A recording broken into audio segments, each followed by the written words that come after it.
Subrata YouTube চ্যানেলে তোমাদের সকলকে স্বাগত। প্রিয় অষ্টম শ্রেণীর ছাত্রছাত্রীরা, আজকে আমরা রায়মার্টিন প্রশ্নবিচিত্রার 2024 সালে ফার্স্ট সাবমিটিভ ইভ্যালুয়েশনের প্রথম যে স্কুলটা আছে, তো সেই স্কুলটা করবো। দেখো 287 পেজ তোমরা প্রত্যেকেই দেখতে পাচ্ছ। রায়মার্টিন প্রশ্নবিচিত্রার 2024 সালের এই যে সেটটা আমরা তোমাদের সামনে দেখাচ্ছি। তো এইটা এক্ষুনি সমাধানগুলো আমরা এখনই ঝটপট করে ফেলবো। দেখো প্রথম যে প্রশ্নটা বলেছে যে নিফে স্তরে গড় তাপমাত্রা হলো প্রায় কত। মনে রাখবে নিফে স্তরের গড় তাপমাত্রা তোমরা দেখেছো বইতে, টেক্সট বইতে প্রথম অধ্যায় আছে 5000 ডিগ্রি সেলসিয়াস, অর্থাৎ কি এই এর দাগের অপশানটা হবে সঠিক, 5000 ডিগ্রি সেলসিয়াস। পরেরটা, পরিচলন স্রোত সৃষ্টি হয়েছে কোথা থেকে। এখানে অনেকগুলো অপশান দিয়েছে পরিচলন স্রোত সৃষ্টি হয়েছে, তো সেখান থেকে তোমরা দেখতে পাচ্ছ যে একদম সির দাগে অপশানটা দেখো অ্যাস্থেনোস্ফিয়ার আছে, তো অ্যাস্থেনোস্ফিয়ারে এই পরিচলন স্রোতটা সৃষ্টি হয়েছে। এরপরে দেখো পৃথিবীর গড় ব্যাসার্ধ কত। পৃথিবীর গড় ব্যাসার্ধ তোমাদের মধ্যে প্রত্যেকে জানা আছে, কত বলো তো, 6370 কিমি, অর্থাৎ এই যে সির দাগের অপশানটা এইটা হবে সঠিক। ঠিক আছে, এই সির দাগের অপশানটা হবে সঠিক। প্রত্যেকটা দেখো দাগ মেরেছি, প্রথমটা এর দাগের অপশান, তারপরেরটা হচ্ছে প্রথমটা এর দাগ, তারপরটা হচ্ছে সির দাগ, তারপরটাও সির দাগ।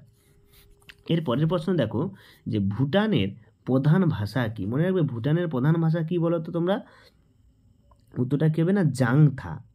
ভুটানের প্রধান ভাষা কি, জাংথা। এখানে আমি স্ক্রিনে লিখে দিচ্ছি, তোমরা দেখে নেবে।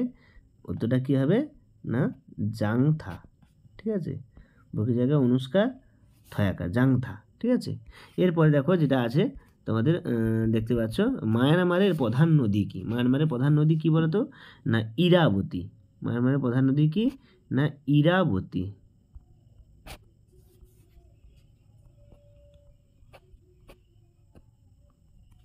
মায়ানমারের প্রধান নদী কি, ইরাবতী।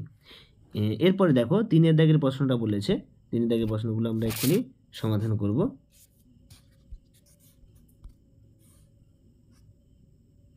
দেখো 3 দাগের একেরটা বলেছে, দেখো ভুটানের ফল প্রক্রিয়াকরণ শিল্পের উন্নতির কারণ।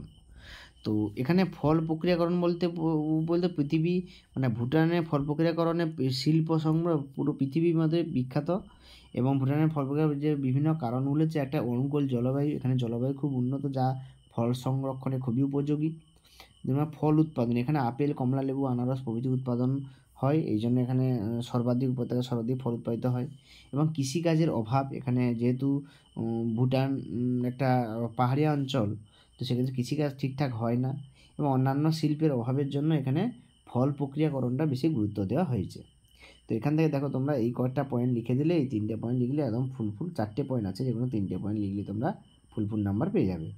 পরের প্রশ্ন, ক্যালডেরা ও জ্বালামুখের মধ্যে পার্থক্য কী। এখানে দিয়ে দিয়েছে দেখো একটা নির্দিষ্ট আকৃতি নেই, একটা নির্দিষ্ট আকৃতি আছে উপবৃত্তাকার।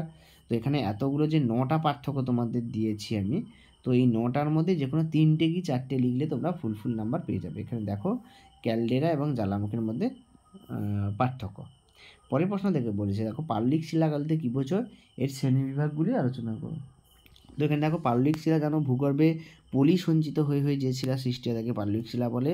তো এখানে সুন্দর করে তার সংজ্ঞাটা আমি দিয়েছি এবং উদাহরণ দিয়েছি। দেখো এখানে বেলে পাথর, কাদা পাথর এবং তার শ্রেণীবিভাগও দিয়ে দেওয়া হয়েছে। ঠিক আছে, এবং আর কি না, যান্ত্রিক উপায়ে সৃষ্ট পাললিক শিলা, তারপরে প্রস্তরময় পাললিক শিলা, বালুকাময় পাললিক শিলার উদাহরণ দেওয়া হয়েছে, কর্দময় পাললিক শিলা। ঠিক আছে, এবারে বিভিন্ন উপাদান নিয়ে তৈরি যেসব রাসায়নিক উপায়ে সৃষ্ট পাললিক শিলাগুলো আছে, জৈব উপায়ে সৃষ্ট পাললিক শিলা, সংঘাত শিলা, অসংঘাত শিলা। তো এই সব কিছুই নিয়ে এই পাললিক শিলাটা এত বড় একটু হয়েছে, যেহেতু এটা 5 নাম্বারের প্রশ্ন দিয়েছে, তো এই জন্য এটা 2+3 দিয়েছে, এই জন্য একটু বড় হয়ে গেলে তোমরা এখান থেকে কাট করে ছোটো করে লিখতে পারো। তো দেখা হবে পরের স্কুলে। আজকে 1 নম্বর স্কুলে আমরা বারুইপুর হাই স্কুলটা আলোচনা করলাম। তো যারা চ্যানেলে নতুন তোমরা সাবস্ক্রাইব করো এবং ভালো লাগলে লাইক করো, এবং কোনো সমস্যা থাকলে কমেন্ট বক্সে লিখে জানাও। তো দেখা আছে 2 নম্বর স্কুল পরের ক্লাসে আমরা করব। তো আজকে এই পর্যন্ত, সকলকে ধন্যবাদ, সবাই ভালো থাকবে।